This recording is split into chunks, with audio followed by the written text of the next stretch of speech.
নমস্কার, আপনারা দেখছেন আমাদের ছাদ বাগানের একটি আপেল কুল গাছ।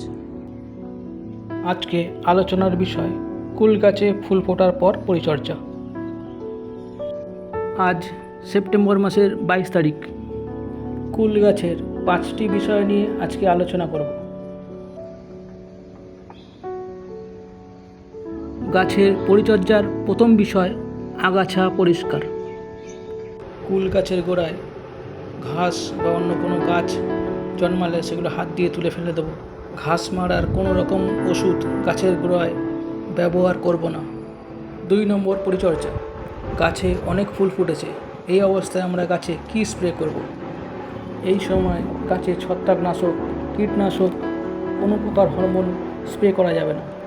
এই সময় গাছে কীটনাশক প্রয়োগ করলে বা ছত্রাকনাশক প্রয়োগ করলে ফুল থেকে কুলে রূপান্তরিত হতে গেলে যাদের সাহায্য দরকার, যেমন মাছি, মৌমাছি বা বিভিন্ন কীটপতঙ্গ, এরা কুল গাছে আসবে না বা আসলেও মরে যাবে।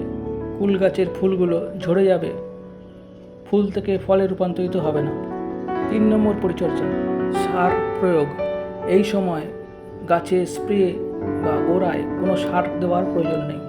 খাবার দিলে বা সার প্রয়োগ করলে গাছের শক্তি বৃদ্ধি পাবে, সমস্ত ফুল ঝরে যাবে। 100% ফুল কখনোই গাছে থাকবে না, আর যদি থাকতো তাহলে গাছের ডালগুলো ভেঙে পড়ে যেত। 70 থেকে 80 ভাগ ফুল থেকে গুটি বেরোনোর পর আমরা খাবার দেব। আপনারাও এভাবে গাছে খাবার দিতে পারেন। আমাদের গাছে যখন খাবার দেব তখন একটা ভিডিও করব, দেখাবো আমরা কি কি খাবার দিচ্ছি, কিভাবে দিচ্ছি। সঙ্গে থাকবেন। 4 নম্বর পরিচর্যা সেচ ব্যবস্থাপনা। টবের গাছে জল বেশি প্রয়োজন হয়।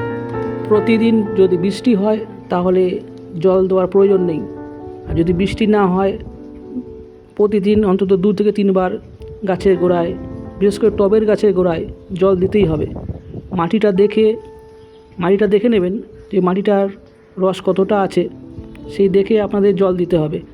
জল কম হলে গাছের ফুল ঝরে যাবে। মাটি হালকা ভেজা সবসময় রাখতে হবে। 5 নম্বর পরিচর্যা ওয়াটার সাকার। লক্ষ্য রাখবেন কোনো রকম ডাল হঠাৎই যদি হঠাৎই বেশ বড় হয়ে যাচ্ছে, পাতাগুলো বড় হয়ে যাচ্ছে, তাহলে বুঝতে হবে এটা ওয়াটার সাকার। সেই ডালটাকে কেটে ফেলে দিতে হবে, নাহলে গাছের সমস্ত রস, খাবার সব ওয়াটার সাকার খেয়ে নেবে, গাছের ক্ষতি হবে। এই সব ওয়াটার সাকার ডালে ফুল কম হয়, ফলও হয় না, এই জন্য এগুলো ফেলে দেওয়াই ভালো, কেটে ফেলে দেবেন। আমরা যে 5টি বিষয় নিয়ে আলোচনা করলাম, আপনারা যদি কিছু বুঝতে চান বা বুঝতে পারেননি হয়তো কিছু কথা, তাহলে আমাদের চ্যানেলে এসে অবশ্যই লিখবেন। আমি চেষ্টা করব আমি যেভাবে কুল গাছের পরিচর্যা করছি তা আপনাদের জানাবো। ভিডিওটি আপনাদের প্রয়োজনে লাগলে চ্যানেলটিকে অবশ্যই সাবস্ক্রাইব করবেন, লাইক করবেন এবং শেয়ার করবেন। নমস্কার, সঙ্গে থাকবেন।